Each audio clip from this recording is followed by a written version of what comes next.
Bonjour à tous et bienvenue à votre édition L'Info.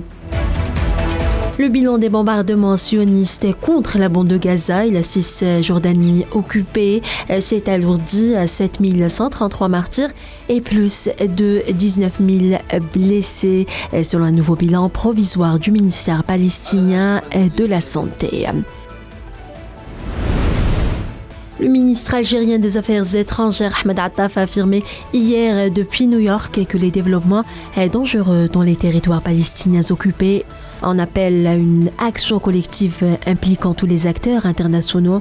agissant et influents pour instaurer une paix juste et durable au Proche-Orient sur la base des références de la légalité internationale, réitérant l'appel de l'Algérie à octroyer à l'État frère de Palestine la qualité de membre à part entière au sein de l'ONU. Le chef de la diplomatie algérienne Ahmed Attaf a été reçu jeudi à New York par le secrétaire général des Nations Unies, Antonio Guterres, et ce, dans le cadre de sa visite de travail à l'ONU. À cette occasion, les deux parties ont abordé les derniers développements de la cause palestinienne, les efforts diplomatiques menés en faveur de l'arrêt de l'agression contre la bande de Gaza et la prise en charge de ses répercussions humanitaires et la nécessaire relance du processus de paix pour consacrer les droits nationaux légitimes du peuple palestinien. Le ministre palestinien des Affaires étrangères et des expatriés Riyad al-Maliki a présenté jeudi à la Cour pénale internationale des preuves des récents crimes commis par l'armée d'occupation sioniste contre la bande de Gaza, appelant la CPI à achever d'urgence l'enquête pénale pour rendre justice aux victimes palestiniennes. Le représentant permanent de l'État de Palestine auprès des Nations Unies, Riyad Mansour, a appelé hier les membres de l'Assemblée générale des Nations Unies à voter pour mettre fin à l'agression sioniste contre les Palestiniens de la bande de Gaza et à fournir l'aide humanitaire nécessaire à la population de l'enclave palestinienne. Seuls 62 camions ont pu franchir le poste de frontière de Rafah pour se rendre à Gaza au cours des 4 derniers jours, alors que la moyenne avant l'agression sioniste était de 500 camions par jour, a déclaré le Bureau de la coordination des affaires humanitaires des Nations Unies. Les dirigeants européens réunis en sommet à Bruxelles ont exprimé jeudi leur inquiétude concernant la dégradation de la situation humanitaire à Gaza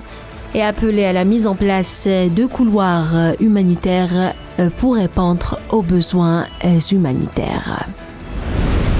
Dans le reste de l'actualité, le président algérien Abdelmadjid Tebboune a reçu hier le président de l'Assemblée tunisienne et des représentants du peuple, Brahim Bouderbala, a indiqué un communiqué de la présidence de la République. Les dirigeants européens ont échoué hier jeudi à convaincre le Premier ministre kosovar Albin Kurti et le président serbe Aleksandar Vučić de trouver un accord pour apaiser les tensions entre les deux voisins, a annoncé le chef de la diplomatie européenne Joseph Borrell. Le président de la transition du Burkina Faso, le capitaine Ibrahim Traoré, a signé hier un décret portant la création de cette brigade d'intervention rapide dans les régions du sud-ouest, du nord, de l'ouest et de l'est du pays afin d'intensifier la lutte contre le terrorisme. La Cour suprême du Nigeria a rejeté hier les appels des deux candidats de l'opposition qui contestaient l'élection de Bola Ahmed Tinubu à la présidentielle de février, mettant fin au contentieux qui dure depuis 8 mois. Le ministre chinois des Affaires étrangères Wang Yi, qui effectue une rare visite à Washington, a appelé